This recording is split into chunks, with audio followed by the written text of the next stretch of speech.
Hi, I'm Sharon. I'm a graduate student researcher with the University of Southern Maine and part of the River Herring Network, and I'm out here to teach you guys how to collect zooplankton samples from the deep hole of the lake. So most water quality monitoring is done from the deep hole of the lake or the deepest part of the lake. So there's some kind of standardized sampling for all lake monitors in the state. And on that are things like plankton sampling. So we collect plankton in a couple different size fractions that are fractionated by the nets. So a smaller mesh like this 20 micron mesh is good for plankton and algae and small cyanobacteria, whereas something that has a larger pore like this 153 net or the River Herring Network's own nylon stocking net are going to be good for collecting some of the bigger things like zooplankton, specifically Daphnia, which are what the juvenile alewife are eating when they develop mouths.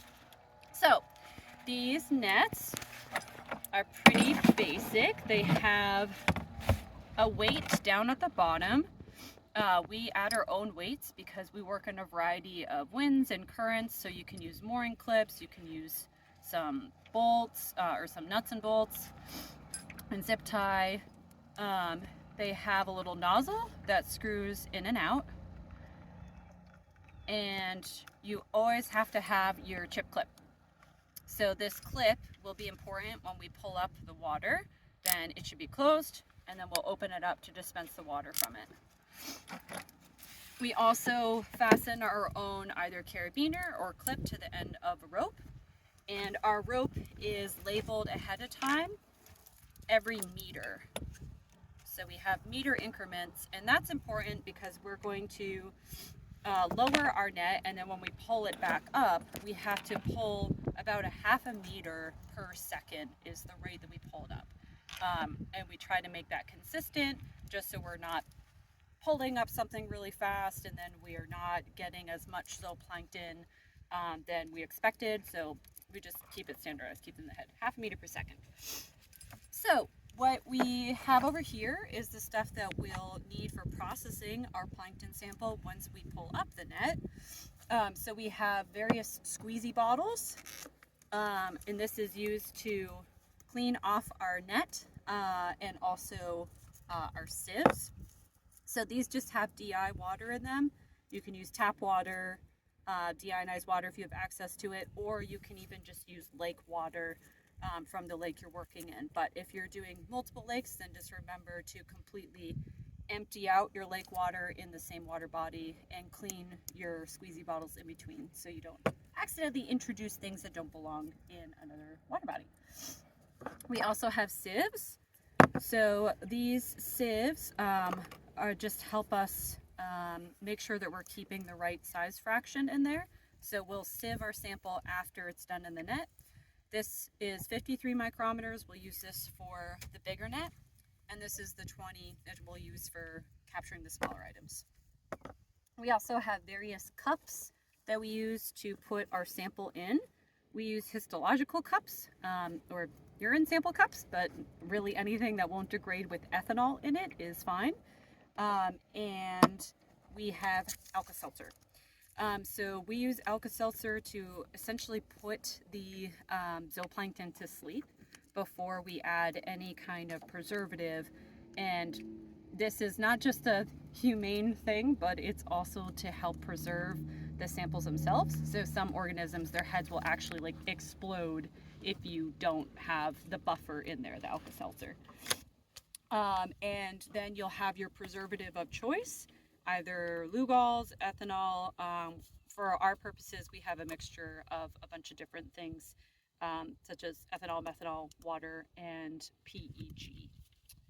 Okay, so that's the rundown on our supplies, and now we can get to work. Okay, so for the first part, when I put the net in, I'm making sure that my clip is closed, check one, making sure that this is fastened so we don't accidentally lose that. And then you start lowering the tip in, and you'll see that the net, if you drop it too fast, it'll kind of turn inside out. It'll kind of turn into like a jellyfish kind of thing. So I just let it soak a little bit and let the net get heavy before I lower it any faster. If you lower it too fast, it'll turn side out and it'll ruin your entire sample. Can you slowly unspool this for me?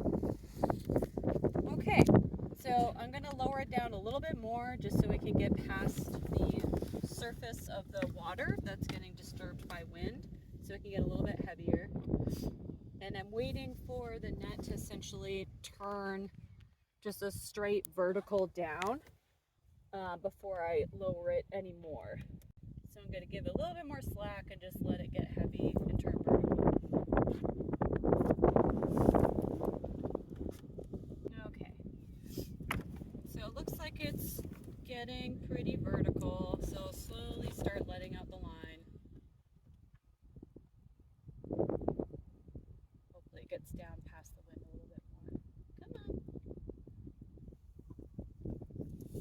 And then this is going to be a long process because we're going down 17 meters and the lake is pretty deep. So we go down, give it at least a meter or 2 meters above the benthic sediment. So whatever your depth finder is saying is the bottom depth. The net itself is about a meter, so you want to give it a little bit of room there, because if you accidentally collect dirt in your sample, then it'll make everyone's life really hard to try and identify things around a bunch of sand grains. We're ready to pull up our net that has been soaking a bit. So we're doing about a half meter per second. Nice and slow, just like this.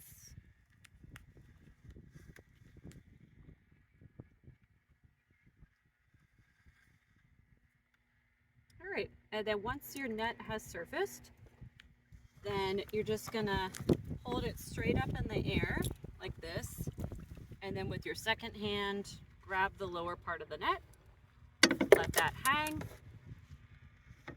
and then you're gonna open up your chip clip and dispense all of your zooplankton. And from here, we're gonna do 3 dips. So right now, we're experiencing a clear water phase, which happens in lakes, in freshwater lakes that have specifically a lot of anadromous fish, or just planktivorous fish in general. This is the time of year where there are the most amount of Daphnia. There's the most amount of herbivores in the lake. So what's happening is all of the small algae that's in the lake, the edible algae, is getting preyed on by the Daphnia. And the Daphnia reach their peak abundance, and then the water clarity is just so clear, because that's why it's called a clear water phase, because there's essentially no algae left because of all the Daphnia. And the Daphnia effectively starve themselves out. And then that's in part why the Daphnia populations plummet. So we also know that planktivorous fish graze on Daphnia. So it's actually a double whammy of these guys starving themselves and also the fish starting to eat the Daphnia as the juveniles emerge, that causes that population crash. Okay, so especially when you have a clear water phase going on, you're going to have a ton of zooplankton, and they're all caked in the inside of the net like that. So it's important to do a couple dips. So we do 3 dips where it's just the very tip of the net, just like an inch or so, and I'm just trying to kind of funnel that down a little bit because they're all stuck on. So 1 dip,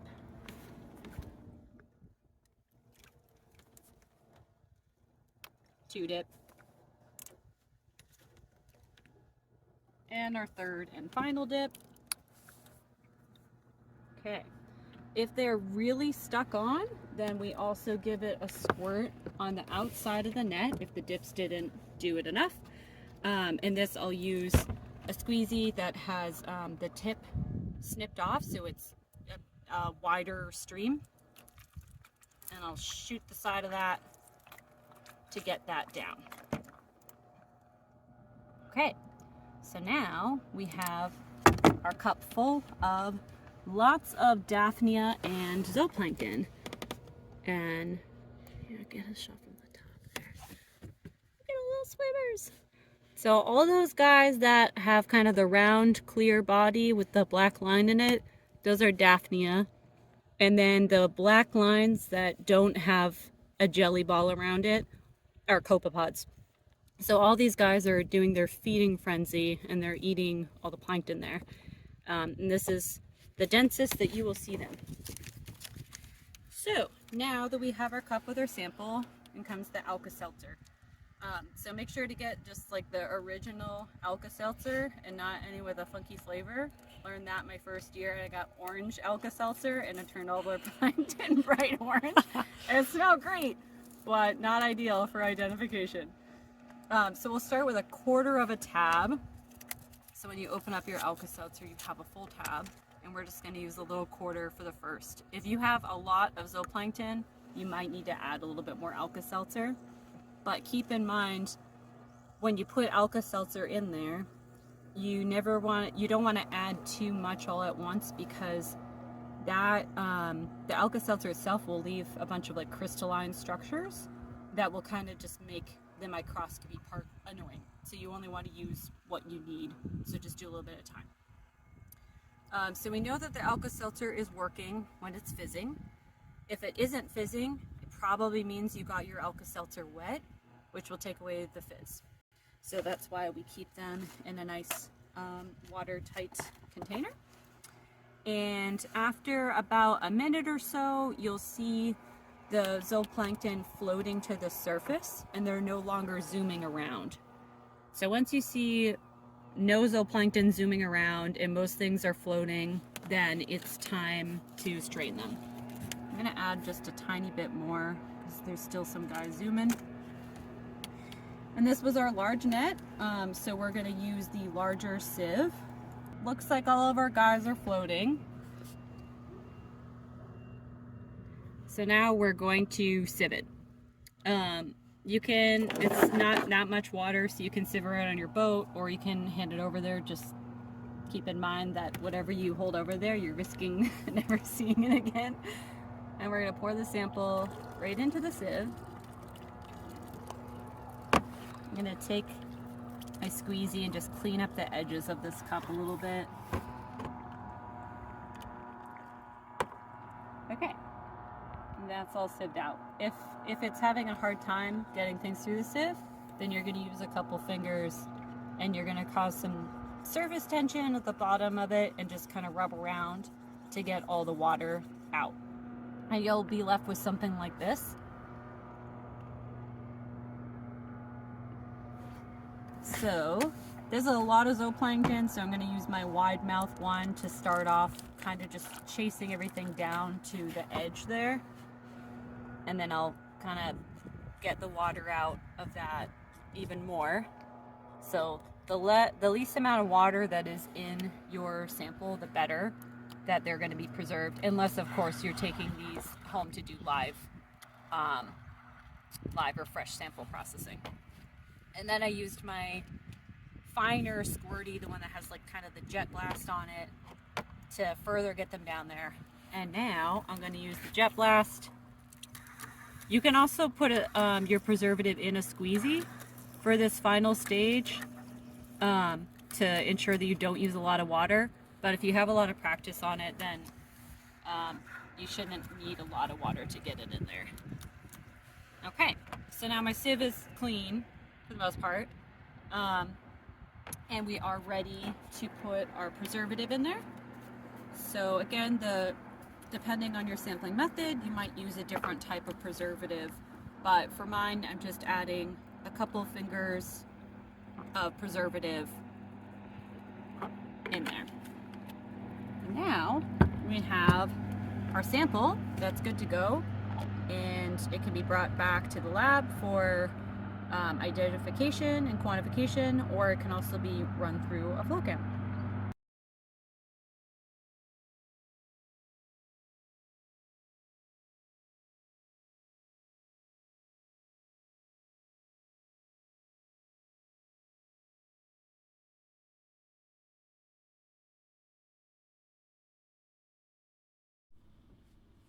If you're using a net made with a water bottle at the bottom, it may float on top of the water when you try to lower the net.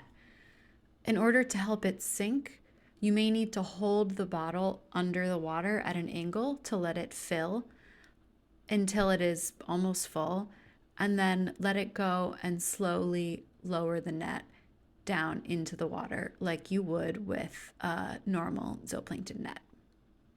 And follow the same process for waiting for the net to become vertical and fully submerged before you start lowering it all the way down. If your sample has been collected using a homemade zooplankton net, with the water being collected in a bottle at the bottom of the net, instead of removing the bottle from the net, it might be easiest to just roll the stocking over the neck of the bottle and then pour the water through a sieve to filter out the zooplankton. If you don't have a sieve, you could also simply pour some of the water out of the bottle through the net to capture zooplankton within the net, and then use your squirt bottle to squirt it down into the bottom of the bottle so you don't have quite as much water in your sample. If you do pour your sample through a sieve, you may want to use a squirt bottle to slosh a little bit of extra water in the bottle and get out any zooplankton that didn't come out the first time.